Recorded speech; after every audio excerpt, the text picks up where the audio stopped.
Welcome to episode 72 of the Mile 20 podcast, where epic shit happens. My name is Lori, and I'm here with my bestie, Laura. and we are going to have a very fun day catching up with kind of a local CrossFit person out of Phoenixville, PA, Karen Littlewood. We're excited to bring you that interview coming up. But Laura, what have you been up to over the last week? I just been living in air conditioning for the past, I don't know, like 6 or 7 days. We got walloped just like a lot of the United States with a ridiculous heat wave. So we had a big 4th of July, weekend with family and friends in. Did And everybody come down? everybody came down. My brother Steven came down. Oh, nice. Julie and Greg came down on the 4th. Oh, that's My fun. parents, my 85-year-old aunt, and we all were inside. I'm sure. I didn't go on the boat once this entire weekend. Oh, So it was either 110 degrees real feel, or we had the most hellacious weather. We had 75-mile-an-hour winds on Saturday night, where it actually, our neighbor in front of us on the Sassafras River, it actually bent up his whole like kitchen grill unit. Like oh my gosh. Oh yeah. Yeah. Like it was absolutely insane. And the lightning show was absolutely spectacular. So while we did not get to go and see fireworks on the Bohemia River like we had planned, we turned out all the lights in the house and we all sat in the sunroom and we watched the lightning show happen. And it was, we were like fireworks.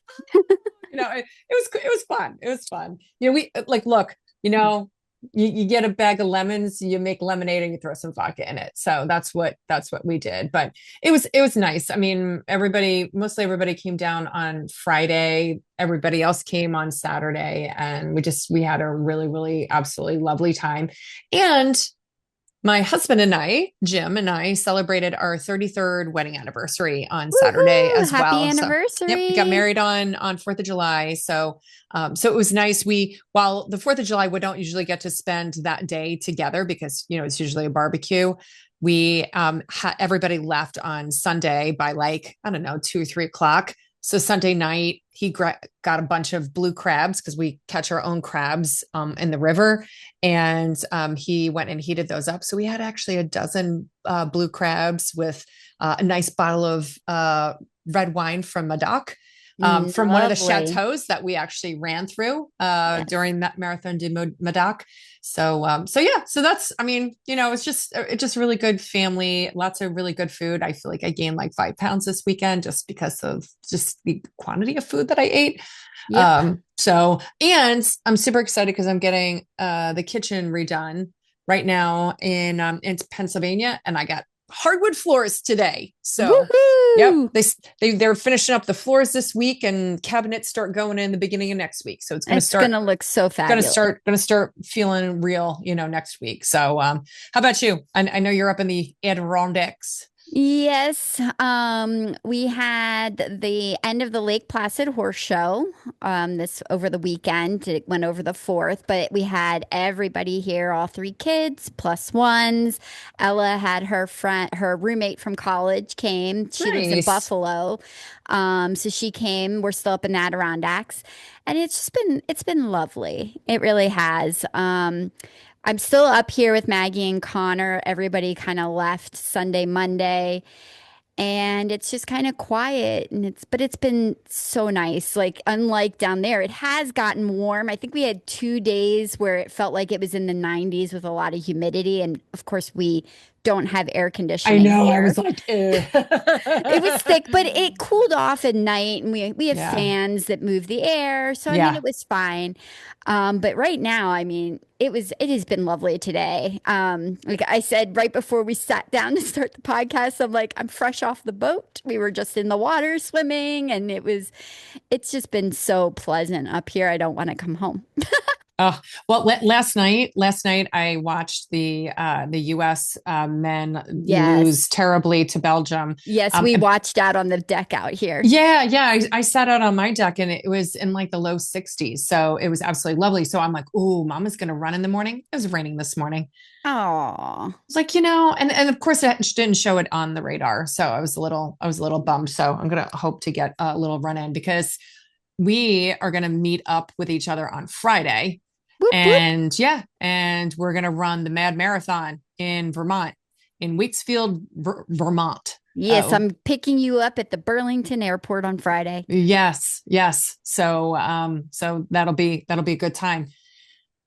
All right. So we are going to interview Karen now. And I'm really, really looking forward to her insight and her teaching us a little bit about the world of endurance sports outside of just running marathons. Yep, let's do it. Well, we want to welcome Karen Littlewood to the Mile 20 Yay. podcast today. Karen's passion for fitness started early with neighborhood games, competitive sports, and a love of staying active. After playing collegiate field hockey in England, she discovered endurance sports, completing an Ironman, amazing, racing triathlons and adventure races, and finishing dozens of half and full marathons. She later qualified for strongman nationals before finding CrossFit in 2021, where her passion for strength training continues today as a coach at Iron Cross Athletics in Phoenixville, PA.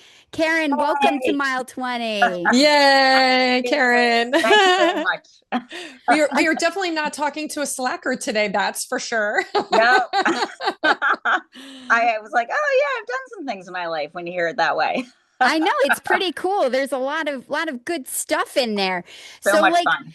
where did this all begin? Like, where did this passion for athletics begin? And kind of take us through your journey through, like, starting out, moving to doing field hockey in England and running. Like, how did all of It was this a jump. thread through your life? So I always just had so much joy playing outside, right? Like like so many kids of the 70s and 80s, we had the street light and it was like when the street light came on, you better have yourself home. And I love to kind of, I don't know, crush or go after the boys who thought they were like a big deal and sort of assert dominance, like kickball or playing baseball with my brothers, that kind of thing. Um, and I was raised by my dad with my four siblings, and I was the oldest female. So he was very much like, there was, you're going to go out and do all these things, and this is what we do. Mhm. And he was a bio professor. So there was like lots of directives in terms of like, you must always pick things up that are heavy and put them down throughout your life, or you'll lose muscle. And that will be, decrepitude. And it was like, That's okay, true. sounds good, right? Yeah. You Well, don't before use his it, you lose it. correct, yeah. And he never saw the inside of a gym, honestly. But he always was like physically engaged. Like he was the dad that was playing soccer with us and coaching little league and um, backyard games. And he'd jump into like a catch or t-ball or whatever, softball, baseball, kickball, outside. And so we were just an active family. And then I think as I got older, that was kind of, I didn't, I always say like, I didn't understand the girl game. Like I wasn't really sure what was going down there Yeah. with some of the female dynamics, but I knew I could like wiggle my way onto the kickball field at recess and feel like a pretty large badass. So I think it was really like a confidence thing from a girl raised by her dad is how I think it started. And then I always just feel that it's joyful. And I still feel that way. I feel like when you're in a CrossFit class, it's that same joy of playing outside as a kid or running in a race or marathon or adventure racing. It's that same level of joy. And I kind of feel like, I don't know, maybe we don't get to do that all the time. And so for me, I really am, I'm just still playing like a kid as an adult. And I think all of the things, the opportunities I had along the way were really just doing the thing that I thought was fun. That's Uh, awesome. I I love love that analogy of like still playing as a kid, but as an adult. And I Yeah, can pick that thread up with you guys, right? When you talk about running, um, we've all had running buddies and run groups, I think, over the years. And it's like absolutely. you can crush through 20, 22 miles, and there's a lot of laughter and there's joy, and it's like, it's fun. We used to joke we could solve all the problems of the world. We just needed about 20 miles to do it. That's so true. 20 Uh, miles and a mile 20 beverage. right, exactly. Of course. Yeah. I feel like my best thoughts come after the mile 20 beverage, though, Yeah. for if I'm being real. Like no thoughts, like Yeah. whatsoever, Karen, how did you end up in England Yep. playing So sports? I was putting myself through college, and so I was pushing and pushing and pushing to minimize the amount of time I was in college, like taking as many classes as I could, working a Yeah. couple jobs. And in my program, you had to do an internship. So I got through and on course to graduate early, and then I was informed that, oh, you can only do that internship in a spring. So I basically couldn't Wow. unenroll from college or I would lose my scholarship, but I could I could apply to an exchange program, or I could just take kind of random classes at school. Um, so I put my name in to an exchange program on an Oxford affiliate called St. Mark and St. John, which is on the southwest coast of England in Plymouth. Oh, nice. Oh, beautiful. And I got there and it turned out the school had a major phys ed program. So they had really competitive sports programs. And they had a turf field for field hockey, which you didn't have here. Yeah. Wow. And so I was like, you know what? Like, I'm gonna go out for this. Like, what's the worst case? I get cut, and who cares? And their field hockey field was located on the top of a cliff front with the ocean. Oh, Oh, I was gorgeous. like, I have to try to play on this field. that's Um, Yeah. awesome. so I just went to the coach, and he was like, well, it's cultural here. Like, the Brits grow up playing field hockey. They just call it hockey there. Like we play little league or baseball here. So he's like, it's a very competitive program, but I'll give you like we do have open spots for walk-ons. And they called it something else, but essentially a tryout. So I went and watched a game, and it was so much faster than we had here because it's turf and we only had grass here. So Yeah. I would just get up and go to the gym in the morning and do swim training, get on a treadmill so that cardiovascularly I could keep up with them. I did sprint training on the field. And then 10 days later, I tried out and got a spot. That's awesome. So it was wonderful. It was a great experience. Oh my goodness. Yeah. Yeah, love it. And you were there for an entire semester? Yep. And I was able to stay on. So I went early, did a study program in the southwest coast of England, and then I stayed on. So I was able to live on there for 6 months. So Oh, it was that's great. Then I nice. came home, did my internship, and graduated. What a great opportunity. So you talked a little bit about running. So Mhm. looking back, Karen, on your running career, is there from your perspective a race that stands out, or like a moment in a race that to you it like really changed your perspective, like your approach as an athlete? Um, I don't know that there was a specific moment that changed my approach, but I can definitely say that I had some really cathartic moments in big races. My mom had passed away while I was training for Lake Placid Ironman, Mm, and I was sorry. fairly young at that time. And so it was sort of the first time I had dealt with that, with losing a parent. Hmm. And I had kind of felt like finishing Ironman on my bucket list was a buy-in to be able to become a mom myself. So it was kind of like I felt like I needed to check some of these goals off of my list before I would allow myself to, try to be a mom. There's this, I'm sure you're familiar with it, this beautiful hill that you climb for a good bit of time, and then you get to just fly down this hill in J on the course. Well, see, I'm And not all that familiar with the Lake Placid Ironman course because I'm sitting here thinking how painful that cycling has to be in my brain. Because, like, I we love drive it. in We ran it. We from ran it. Saranac. Yeah, it's Yeah. beautiful. It's just, you just get to climb mountains all day on your bike. And it's, as you know, it's so We beautiful ran up it. there. Yeah. You know what? It was so cool. I understand they do it differently now. They do like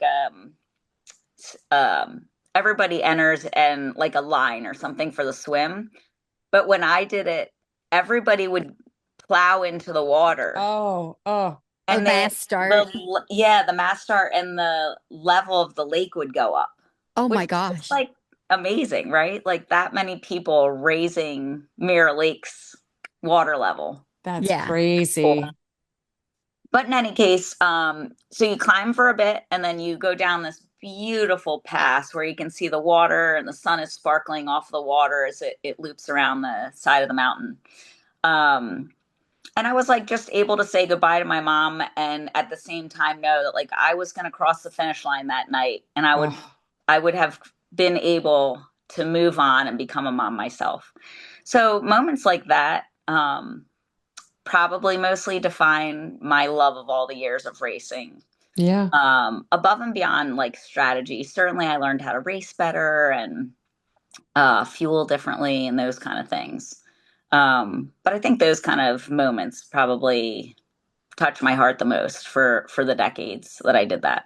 Makes Yeah, sense. sticking with Ironman, like with Yeah. Ironman training, it requires like an incredible amount of commitment as far as training goes. Like, what did a typical training week look like, and what was the biggest challenge you had to overcome during the training of the track So I Ironman? think going into Ironman, I had done a bunch of halves, but I was sort of, I don't know if it's that like there was like just a belief that like I'm just willing to work hard and suffer, so I'm just going to do this. Combined with like I didn't know a ton about it, so it was kind of like I had a couple women that I had met in running groups were like, "We're doing adventure race. You want to do an adventure race with us?" And I was like, "Yeah, sure." And then you sign I know how up, that and then goes. like 7 hours in, you realize, oh, you need the other people you're doing this with to be capable, and some aren't, and so you're going to do Yeah. a little more work. And so that's kind of like, I'm like, okay, I can sign up for teamwork. Um, and then with triathlon, I was like, oh, I did one, and I was like, I am not as confident in the water as I need to be proficient at this. Yeah. So I literally went online, and this was back when like you could sign up for like 6 triathlons for like $120. And I feel Right. like, you know what? I'm just going to get better at this summer. And I signed up for like one of these 6 triathlon packages. And then I signed up for an Xterra race. I did no research. So basically, I was dating my husband at the time, and this guy was so nice. He would every Saturday get up and we would drive to some random lake somewhere, and I'd do a triathlon. Oh my Because goodness. I was like, I got to get He's a better. keeper. Yeah, I was like, I got to get better at this. Yeah. Um, and then I realized right before Xterra that, oh my gosh, this is like a championship race and it involves mountain biking. I'd never mountain biked before. Oh, Oh, wow. wow. So I was like kind of a fool. So I went and bought a mountain bike, which I still ride this mountain bike today. It's hilarious because it's so ancient. Um, but I literally just went and bought it off of a sale rack in Lake Placid and just like went out and came out good and bloodied and, just figured it out. But then I was like, oh, mountain biking's pretty fun. I'm really bad at it. And so I need to learn how to do this better. But I don't know now at 51 if I would be so reckless about doing it. Yeah. So, I mean, like between, hopping onto like a field hockey, field, right. In England, jumping into like triathlons, mountain biking and so forth. Like with all of those experiences, like what are the lessons that you've taken away from like just kind of tackling all these new things and like Yeah. as you're saying like hey, I'm putting in the hard work and the grit and sometimes the blood and the sweat, right, to go and get better at it. But what are the lessons that you take away like as now you're in your 50s and you're doing CrossFit and you've done a whole bunch of other things. What are the takeaways that you learned early on in life that you now carry over into the what I call the back nine? Yes, I love that. I'm a big say yes person. Um, I know that a lot of the thinking, or there's been this like little trend on like, say no, it's okay to say no. And I get the space and like having boundaries and the idea of that theory, but I'm still a yes person. Like, I'm hard up to say no to an adventure of any kind. And I think you're always going to walk away from any of these things with either a great story, a great memory, right? Or you probably had some fun like along the way. Um, and I think that I love doing hard things. Um, I love Yeah. one of the CrossFit apparel companies has this saying that comfort is a slow death. And I think that it's so true. And so I hope that like I keep doing things that are out of my comfort zone as long as I'm like physically able to do it. And maybe even past that. Don't we all? Yeah. I mean, Amen. Amen to that. Sorry, you asked about Ironman training, and I kind of got us off track. But when I then decided I was going to do Ironman, I was like, okay, I need to get a coach, and I need to like figure out what I'm doing because I want to do this quote right. Like, I don't yeah. want to just show up and destroy myself and be like, check it off, I did that race. I wanted to like actually know how to execute correctly, so that I wouldn't have to worry about a DNF or Yeah. not making a cutoff time. I really wanted to like thoroughly know what I was doing and do it well. So I decided I had to handle like a part-time job.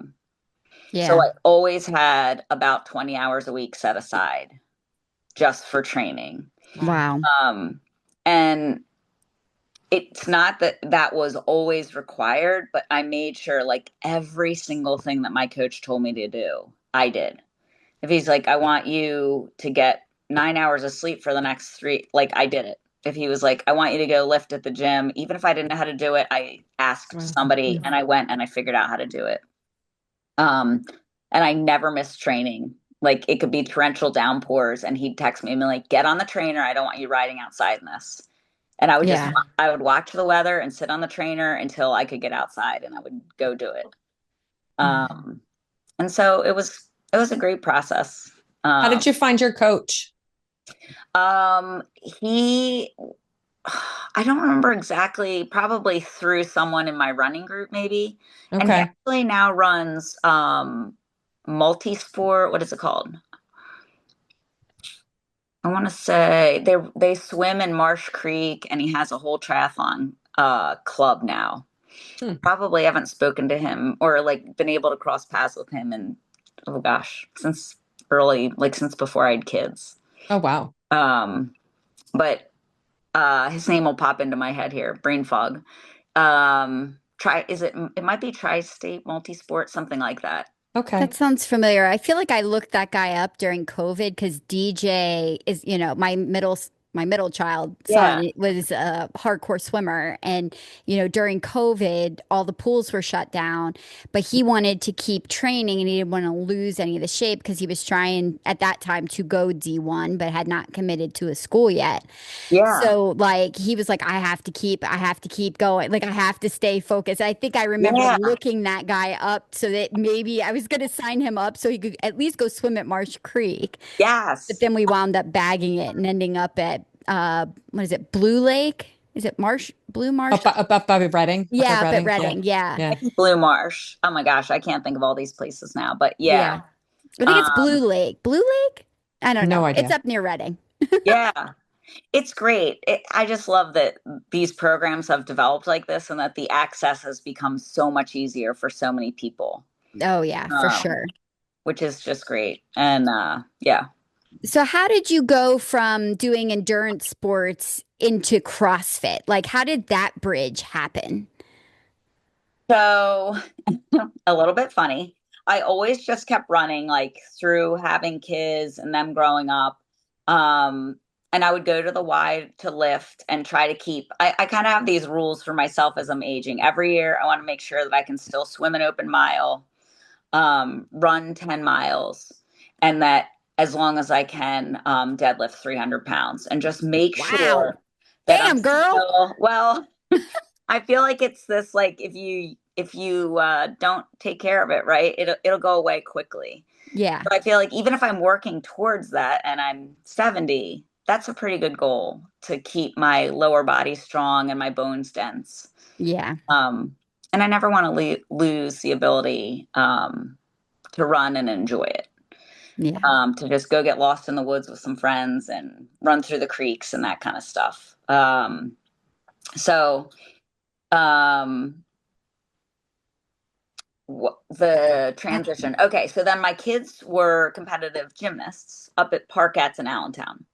So we were driving for almost 7 years, an hour each way up for their 3 training routine schedules, regimens. Wow. That's a lot. And they had, as part of the programming up there, a strength and conditioning coach. And he says to our middle daughter, who is like notoriously sunny, he said to her, "Hey, is that your mom over there?" And she said, "Yeah." And he said, "I'm trying to build a national level women's strongman team. I'd like to recruit her. Do you think she would do it?" And Quinn goes, "Sign her up. She'd love it." I was like, so this giant guy, uh, 6'8", 350 pounds, approaches me in the parent Wow. stands, and I'm thinking, oh my gosh, what has one of my kids done? And he said, introduced himself. "I'm Kyle Bixler. I run a strongman team. I'd love it if you came and tried us out. I'm trying to build this program." And I thought, I don't have any idea what strongman is, but I mean, if it gives me something to do while my kids are in practice, sign me up. That's fine. Yeah. I'd run all the courses around there and all the things. Um, so I went over. The first night was somewhat terrifying. It was me and a bunch of very large humans, and they were deadlifting enormous amounts of weight and dropping the barbell. So it was like Yeah. a little Yeah. shaking, really close to each other with really loud, scary music on. And I was like, this is not for me. And he was very positive and just approached me and asked if I would join the team. And so I kind of thought, well, I'm kind of curious. Like, and again, it gives me something fun to do. And so I ended up competing in that and seemed to be my jam. And so I just worked up from there. Um, and then the CrossFit transition from there, I was still competing in strongman. And our oldest daughter, Reese, who is an elite CrossFitter now, was a 14-year-old gymnast that was going through, to put it nicely, a lot of the sort of body shaming that's going on, that occurs in that field sometimes, Yeah. and at those levels certainly. And she's built like me, so she was being discouraged from getting muscular, which is, we have just a denser build, and so that was challenging. And I wanted her to see what real women's bodies looked like. That it wasn't this, she didn't have to fit into this like wayfish stereotype, that strong women grew and developed differently and could do very capable things. I And actually feel so, like a stronger woman would be a more successful gymnast. yep. So it's really fascinating. And she's really sweet about how she shares this when she gets interviewed. And that her coaches were Olympians, from Eastern Europe. And Mm. so they were taught that the lighter your body is, the more easily it flies through the air. And so you need to be as thin as you can. And Mm. then you have this older generation of coaches coaching our elite gymnasts now. And so they're only coaching what they were told and what they know. And so you'll notice in the Olympics that a lot of the American gymnasts have a lot more strong frames now and more dense muscle tissue. Yeah. But that's often a rough journey to get to a place where that's encouraged. Mm. Um, so in any case, during COVID happened, it gave me the opportunity to put the CrossFit Games on and be like, look at these women. Isn't this amazing? And then because the gym, they were being trained remotely, her gymnastics gym, I was able to take her to Iron Cross. John Warnick, the co-owner, had been recommended to me.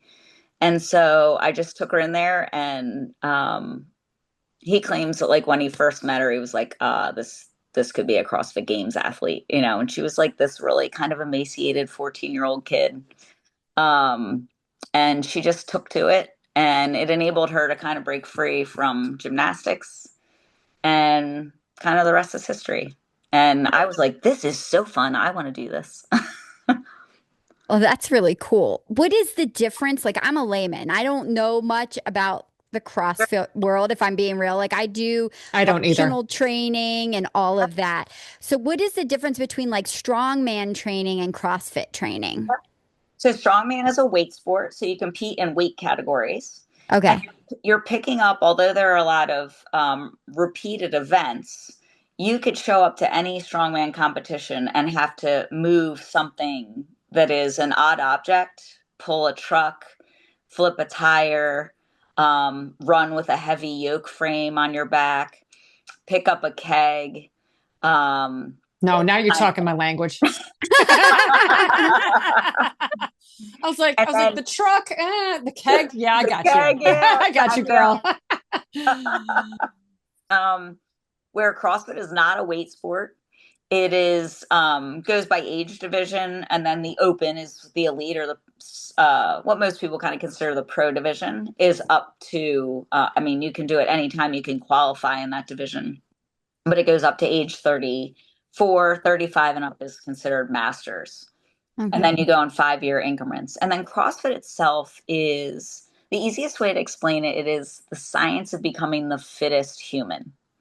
So it provides a combination of gymnastics, strongman, Olympic weightlifting, and they say triathlon, meaning that when you are competing in CrossFit, you could have any of the elements from those sports, and you need to be trained and able to do it. And then competitions are any combination of those that are going to challenge you on endurance, your ability to move through space with the gymnastics, strength training with the Olympic lifting, and all different combinations, so that your body has to perpetually adapt. So it's always getting fitter. I love that. Now here's a fun fact, and I don't know if I ever told you this, Lori, but my husband Jim, his cousin actually is an owner of the NOLA CrossFit down in New Orleans. I did Hey, not know this. Yeah, yeah, and it's kind of funny because I mean he's like a good like I don't know maybe like 12, maybe 15 years younger than us. And when he was younger, he kind of like like a normal like teenager, but like didn't come across as like super athletic and stuff. And now when you see him, this dude is so jacked. Like and his kids are super athletic, and they have him and his wife have 4 kids, and it's just kind of crazy, like and not crazy in a bad way, but crazy to go and see like once you find something that is your niche, right? And that you're like, hey, this is what I connect with both mentally, physically, spiritually, right? I yeah, mean, it's his way of life. And like when I see him on, Facebook, it's like he's competing in everything, like every weekend and stuff, right? yeah, And the freaking weights that he's lifting, I look at that and I'm like, oh my God, that's like just like I'm thinking my L4 that I have a bulge disc. I'm like, yeah, that's just destruction waiting to happen, but kudos. Like I've always been intrigued by it, but like I think it's one of those things, and maybe like you as a coach, like, hey, do people go and participate in CrossFit who do have like physical ailments? yeah, I have a bulged L4 disc, right? And it's like, yeah, and I heard it sometimes like when I'm bending over to pick up a wire, Or tie her or shoe. tie my you know, shoe, there's you often know? sneezing injuries every day. I hear about a Yeah, sneezing injury. yeah, yeah, yeah. So Yes, so we have um, youth program, teen program. I would imagine our oldest athlete is probably, I think it's one of my PT clients, and she's 81. Wow. And Good I for will her. tell you, yeah, in terms of being inspired as a woman that wants to really be active until she is no longer, being in ICA is the place to do it. I mean, I get to coach kids who, um, many times their parents say, they just haven't, nothing's clicked athletically. They hate gym class. It's been, they don't want to play outside, and they can come in and we teach them that, fitness is fun. Like, this is fun. And you can get really uncomfortable and you're going to be okay. And it can even be fun to do that and exciting. Yeah. And teenagers, we have a very similar population. Our teenagers get to learn a little more lifting, a little more proficiency under some weight. And you just see some of them who I suspect have never played sports, and they can come in there and feel fantastic getting to do these things. And I just feel really positive about the kids going out and knowing, like, hey, I am kind of getting this owner's manual for my body. And like, I'm going to know how to take care of my body the rest of my life. I'm going to find something that makes me feel this level of joy. And like, I have people that really care that are like helping me learn how to do it. So like, and I absolutely just love your perspective on that. And you went like the whole gambit, from like little kids to, just the older population. Yeah. Lori and I, we years ago, we went and hiked the Inca Trail with a woman, and her name was Cherry. I choose And cherry. Cherry was in her 70s and she was in CrossFit. And this lady like could kick our Was asses, like kicking Yes. just ass.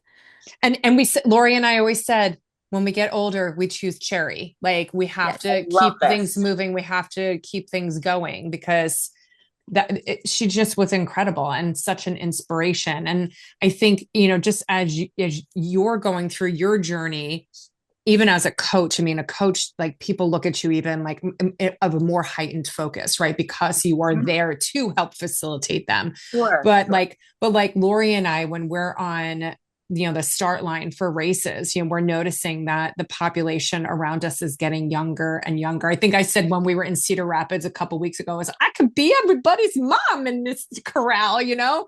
But it's cool because it's like, look, if we have, some 20 something year olds looking at us going, hey, I want to keep doing what they're doing, at their age. That's what it's all about, not only just for us, because Oh, it's about, yeah. but just to be an inspiration. So, I'm sure that some of those, the younger kids, the teenagers, they're working with you going, holy cow, my coach is a badass. And, I'm not calling you old, but it's like, hey, like, No. she's older and she's still getting out here and freaking being a badass. I hope so. And one of the things that I love is when we've had several parents that come and have zero interest. They just want their kids to get moving and they become members. Because they're like, Uh, Yeah. this is pretty great. I'm like, it really is. It's so much fun. We have a 69-year-old member who just qualified for the age group CrossFit Games. And Oh, fantastic. she's amazing. She inspires me every day. And I think I like to tease her and go, I want to grow up to be a Betsy. So she's like your cherry. I She is. I absolutely love that. So Karen, like we call our podcast the Mile 20 podcast because in a race, things start to get really tough, and sometimes they get tougher before you hit mile 20, but usually mile 20 is when you kind of hit the wall and and you're like, do I keep going the extra 6 miles, right? Like mind, body, they start disconnecting from each other. And we use it as a metaphor for, for our lives, right? And our mindset that as we're getting older in life, how do I continue to run those last 6 miles? How do I continue to push on the back nine, right, of Yeah. life? But you always come across this like fork in the road to go and say, what path am I gonna do the harder path, path of least resistance? So do you have an example of like a time in your life where you're like, you hit the mile 20 and you're like, oh, I got to choose. I got to go this way. I got to go that way. And, and just how did it impact you with the choice that you made? Um, in life in general and or sport. Could be either. Could be either. Because mile 20, it transcends, man. It's not just in the Yeah. marathon. I know It's Because everywhere. Lord knows it, life can throw the mile 20 at you too and Yep. smack you in the face. Yep. Yeah. Yeah. I had about your back issue. I had fallen during Ironman training and Mm. ruptured a disc in my back, but I didn't know it. And I Oh. just Oh. kind of kept moving. Like went out, went on my run, biked, did the race. Um, and then I had our daughter Reese, and during the early months of sitting in the position of breastfeeding, was starting to lose sensation in my leg. So I find out through this like a lengthy process that like, oh, you have a ruptured disc and a bulging disc and it's impeding this nerve. Oh my goodness. And I was just like, well, I I have this plan. I'm going to breastfeed this baby for a year. And then you're going to tell me everything that I can do to help this get better. Because I'm not signing up for back surgery. I'm not missing this like year with my infant and all the Mm. I don't want to like risk not being able to run and do all the things. Yeah. Um, so I was able to really keep ahead of it for about 11 years. 11 years in, I Wow. was doing a workout with a friend who happened to be an orthopedic doctor. And I went to do a pull up and ruptured the other disc, which caused drop foot. Oh, So geez. he helped me off the rig, called his office. I was in with a spinal doctor an hour and a half later, and they Wow. said, you've got to have surgery. And so I didn't have a choice. So, long story short, because I Yes. had stayed in good shape, I navigated the surgery very well. But also, I said, what can I, like, what's my activity level allowed to be? And they didn't really have anyone that was like interested in going and running 10 miles, like right out of back surgery. So it was sort of given to me that, like, well, kind of do what you can, but don't go so far that it hurts. Well, that's, as you guys know, an odd question to somebody that like doing endurance sports. Um, Yeah. so, long story short, I ended up getting a flesh eating infection in my spine, and I almost lost my life. And when I came out of it, Oh um, my God, Karen, Holy geez. yeah, cow. no, it all worked out. But my point is, it was like Christmas Eve, and my body was telling me like something's not right. And I was like, oh, but we have Christmas Eve plans with the kids, and I Oh want to my get the God. kids, the gifts under the tree. And so I said to my husband, after increasingly my brain was kind of giving me all these red flags, and I said to him, I think I'm going to call the doctor because I'm really feeling unwell, and I think something's like wrong with the surgery site. So I drove myself to the hospital. And then by the time I got there, I had 104.5 fever, and they immediately went into like trauma treatment, loaded me into an ambulance, took me to Jefferson, where I was immediately taken into surgery. And Oh um, my gosh. when I came out the next day, and everybody was so wonderful that cared for me and handled the whole thing. I was crushed to miss my kids on Christmas morning. Oh, I'm sure. And the doctor came in, and the infectious disease guy, and the neurosurgeon, and they kind of had this. My dad was in the room, and they had this whole conversation about what had gone down, what the next several months of my life was going to look like, and that kind of thing. And I said, okay, I want to be able to continue to be active. Am I going to be able to do that coming out of this? And the orthopede said, and he was the head of Rothman, he said, if you're willing to work hard enough, you can rebuild everything that we had to remove. And so a lot of these other opportunities that came along gave me that back. Like strongman, like picking up sandbags, it helps your body rebuild those areas of Wow. support tissue and muscle. And, running with intention, and being willing to go in and do leg press and do all these things that help your body rebuild itself, number one. And number two, the fact that I had kept my in touch with my body moving up to that was the difference between life and death for me. And that Mm. was told to me like multiple times over the recovery window. Like, if you hadn't known your body, you wouldn't have come through this. Wow. So the Wow. fork in my road was like, coming out of that was like, I could be afraid to do all those things, that Hmm. I could be in that scary situation again. Or I could say, Yeah. like, as soon as I'm allowed, I'm going to walk around my neighborhood. And then if that's okay, I'm going to walk a little bit further. And if that's okay, and I just kept doing that. And I was on quarantine in my house on a pick line for 8 weeks, and the nurse would come to the house, Wow. and I would just say to her, like, could we go for a walk today? So, like, we would go for a walk, and I just kept doing the things and doing the things and doing the things until I was back at it. And so I was able to rebound pretty quickly because I was intent. I'm like, I am not going to be somebody that can't engage the world as I Yeah. get older. I don't want to meet my grandkids. I like want to run around on a soccer field with them, you know? Yes. So I guess that was it. That was like the choice to move forward or kind of go gently, And I was like, nope, we're not going gently. I would say that's the very definition of a mile 20 moment. Yeah. Like Absolutely. beyond definition. Yeah. And I think it taught me too, right? We have way more control over our machines than we might realize. Yeah. Well, and so many people choose the other path. Like Sure. they get so fearful of what if it happens again, or what if I hurt this, and what if, when the best thing you can do is figure out how to continue to move.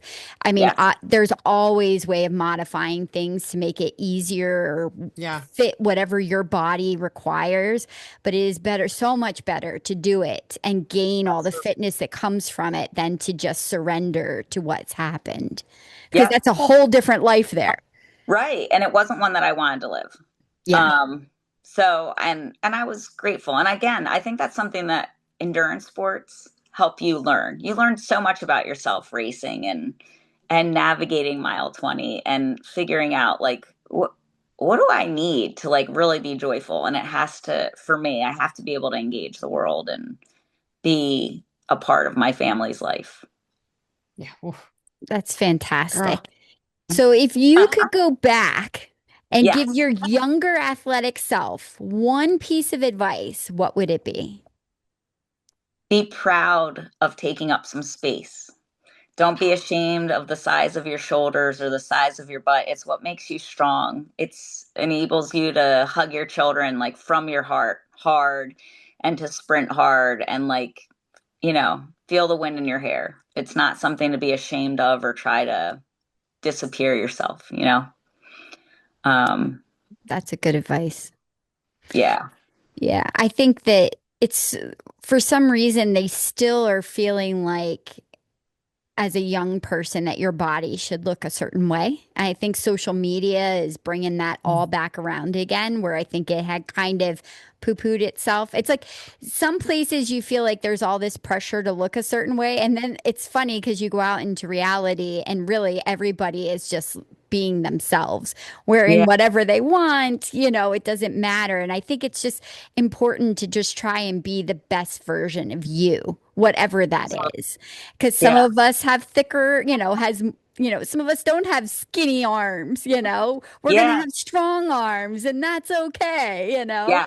Um, Absolutely. I but it's want women okay. to feel like good to take up whatever space they feel good taking up, and that um I would just love for that to all go away. I And I agree. wish for everyone, men and women alike, to just feel good in your skin. And wouldn't it be so nice if we didn't all have to like let that take up so much of our energy, um, and our emotion in life? If we could just be like, hey, this is my machine and I'm just so grateful for it and I'm just going to go have fun. Yeah, I know. Anytime I look at my legs, and I'm standing next to my mom in a picture. My mom's got these like little chicken legs, and I'm like, and like you get the mental conversation like, man, my legs are so much bigger than my mom's. But I was like, but my legs, they've carried me thousands of miles, So, right? And more so many thousands beautiful. more to come. So it's Yeah, just you put it in perspective, right? So absolutely. no, Absolutely. that's great. Yeah. That's great advice to go and give. So, Karen, before we finish up the conversation, I mean, any last parting thoughts, words of wisdom you want to Come, give to our listeners as come we into close this up? ICA and we'll do a little workout together. We'll get you marathoners into some CrossFit. I'm so What scared do of you say? CrossFit. Come in with I'm so Maggie. She scared of is just it. like a shining light in there. And it's just such a wonderful, it is the best group of people that I've had the pleasure of like meeting in my life. And they're all in this one space having fun and, making fun of each other in the most affectionate way, and getting fit, and living their best lives in there. We So should try one. come try one, come Just one. play. We're gonna have a ball. I'll try everything once. I mean, Yeah. So fun. you Yeah. just we just need to put like bubble wrap around my back. No, seriously, Karen, like I wasn't joking around, like throwing out my back. Like we ran a race in Rhode Island and it was the night before the race. And last thing I had to do was plug in my freaking phone and I bent over the side of the bed to pick up the wire, and I freaking threw out my back. And I came out of the room the next morning. I somehow managed to put on my clothes, and I was kind of like hunched over like this. And I looked at Lori and our friend Julie, and I was like, "Can someone put my sneakers on me?" no. And I ran over to the race director that morning. I'm like, "Where's the race director?" And I'm like, "Listen, okay, we know what the race cutoff time is, and we are going to try and make it. But I'm just telling you right now, it's going to be close. We are here. We are running the 50 states. My friend threw out her back. Please be gentle with us today." And he was super Oh, sweet about it. that is we could have wonderful. played a And I'm really, sorry you really, went through that, but yeah, we could have played a really wicked drinking game with all the F-bombs that came out of my mouth that day. that Take a is shot fair. every time Laura drops the F-bomb. Yep. That is fair. Back pain is uniquely awful, right? Like, Well, What was, everything stems from the yeah, back. Your yeah. your sure, upper body, your arms, your leg movement, everything. Your back all of it. supports it all.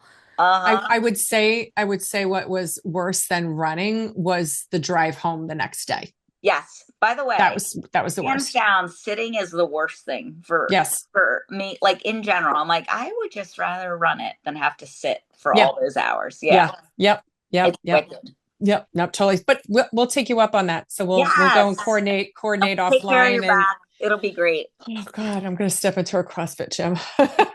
I can't Hey, wait. if I'll we're have really Maggie gonna choose, organize it. if we're gonna choose Cherry, Cherry did CrossFit. I don't know. See, if you're gonna choose Cherry, you have to come to ICA. It's just how it is. Okay. All right. That's not lip service. Like I can be a yes person too, Perfect. Karen. I am totally game. And it'll be so fun to meet you guys in person. We'll have a I blast. can already tell you that my new, like, I always feel like with these interviews that we do with all these wonderful people, you yourself included, Karen, I take away something from every interview we do. And my takeaway from this, and I hope maybe for other people too that are listening to this, is like I need to be more yes. Like, I need to stop getting in my own head and thinking of the hundred of reasons why it could be a bad idea to do something. And I need to just start saying yes, yes, Sure. more, putting myself out. Like, when we came up with the idea of doing this podcast, I drug my feet. Laura, Maggie For were like, six yes, months. For like yes, 6 let's do months. it. Let's do it. And I'm like, I don't want to. I'm scared. And then finally, I'm like, whatever, let's do it. but And you guys are crushing it. It's awesome. But yes, that is going to be my takeaway. I need to say yes more. I love this. And then keep me in the loop. I can't wait after your CrossFit, the beginning of your CrossFit careers, to hear all about your other yeses. I am not promising a career. I'm promising to come in for a visit, to come meet you in person and do a workout. Perfect. We'll Let's take it just from there. let's start there. Let's start there. Just be forewarned, you're gonna have a lot of fun, and you're gonna be like, "You're right, Karen. Yeah, this is amazing." We might have to film it too, Lori. Oh my gosh, that would be fantastic. Well, I'm All sure our about it. producer will be there since she works out there anyway. Absolutely. I think She's it'll so be a fun. very humbling experience, that's for sure. So There may be, are we allowed to do F-bombs at the gym? Is that allowed? Absolutely welcome. Yeah. Okay, good. You All let right. fly with whatever you have to. I will Perfect. find my inner Roy Kent. Yes. He's the best. Yes. Yes. Next Yes. to Sherry. Absolutely. Absolutely. Well, Karen, thank you so incredibly Thank much. you. It was absolute pleasure meeting you. Likewise. And we cannot wait to go and hit the gym with you so you can go and coach us through it. Yes, Perfect. thanks, Sounds Karen. great. Have a great summer. Thank You you. too. You too. All right. Bye-bye. Bye. Lori, I absolutely loved talking to Karen. I think she scared me though, like with the CrossFit. You know, we should be embracing and saying yes more. I agree. I'm saying yes. I'm saying yes, CrossFit scares the shit out of me too. And I can't say, I do have a gym I go to already, so I can't commit to like changing what I'm doing, but I'm open to trying a new experience. I'm open to trying a new experience. I mean, as you know, I had been going to a gym for a number of years, and it's so like individualized. And I think for me, the thing that I like that Karen shared is that the gym creates more of like a community type of atmosphere. Yeah. And I don't have that at the gym that I have been a part of for a number of years. We used to have that because we used to do more like boot camp kind of training. And then I just found like I was just going there and I felt like I was like just by myself, surrounded by like, like 10 other people, but I just like was in my own little world. I'm like, and that's just, I don't know. I feel like I'm in a different place in my life. So who knows? Who knows? We'll see. We'll see. And, all right. So to articulate why CrossFit scares me is because I think I see the extreme videos and stuff of people who do CrossFit who are lifting, 300, 400 pound weights and like, lifting And them like, over their heads and like, well, or I see people doing like handstands against a wall and doing press ups in a handstand position. And I'm like, what the fuck is that? yeah, yeah. So these are things that I'm like, I consider myself fit. Am I the strongest that I possibly could be right now? No, I'm definitely not. So I know I have to do something, different than what I'm doing right now. But it's like, I just don't know if like CrossFit has like more of like an intermediate level, like a lower level, So we'll see. We'll see. Yeah. The jury's out, but we both said yes. So that's half the battle, right? Yep. Let's do it. I think that'll be fun. No, outstanding. Well, next week, as we mentioned earlier in the episode, Lori and I are going to be running the Mad Marathon. I don't know if we're mad like crazy. Is that the mad? The I mad feel thing? like perhaps because the elevation chart for this marathon looks like it's off the fucking charts. So it should be an interesting challenge for us this weekend. I'm not even going to call this one hilly. I'm just going to call it mountainous. Yes, mountainous. You know what? I don't think that we will be arguing whether we're going up and down this weekend. I think it's going to be very obvious whether No, we're it's going going to up be and like, down. it's like, no, we're going up and no, we're going down. Like that, that's it. That's all this race has going on. But apparently it's supposed to be extremely scenic. And I know I mentioned to you that I don't usually look at a course ahead of time in terms of, like if somebody had a GoPro, but I'm going to kind of do that just to more mentally prepare myself to like, okay, like how bad is this? Because when you look at the course elevation map, it's like, holy crap, what did I just do to myself? What did I sign up for? Yeah. Yeah. And 6.5 hours. This should be fun. Yeah. Yeah. But but however, I have scoped out the route and it does look like we could double plan. That's all I'm going to say. Like the mile 20 beverage could be like mile 20, mile 15, That's cool. 15, That's cool. 20 beverage. We might need that. If we want it, We might need might that. be an option. Yeah. We And might need that. I'm hoping to pick up. There is, upstate New York. I think they have a maybe in PA, but have you heard of 1911 ciders? Yes. Okay. Well, they sell them, quite prolifically up in this area. And I was thinking about picking up the rosé and bringing that with me because it is gluten free. Just as a thought. Yes. That would They be have a a nice, rosé cider that is fantastic. that would be a nice one of the stops. Yes, just a thought. I love it. I love it. Well, we especially want to thank all of our listeners, and please make sure you check us out on our socials. We are on Facebook and Instagram. Got some really cool pictures. We'll throw some pictures out there today of us interviewing Karen. And we're on YouTube every week. I think we have a couple people every week that check us out on video, but we actually video each of our recordings so you can see us. And when we have special guests, you can see our guests as well. So again, and I just want to put a plug in too, especially it's on Instagram at Mile 20 Podcast, because we are getting so close to 400 followers. So even if you know people that are not following us, please make your friends follow us because I would love to hit 500 soon. Please. Okay, that's it. Lori's got goals. Yes. You know what else is the goal this week, Lori? What? Making Mile 20 your bitch. Peace out.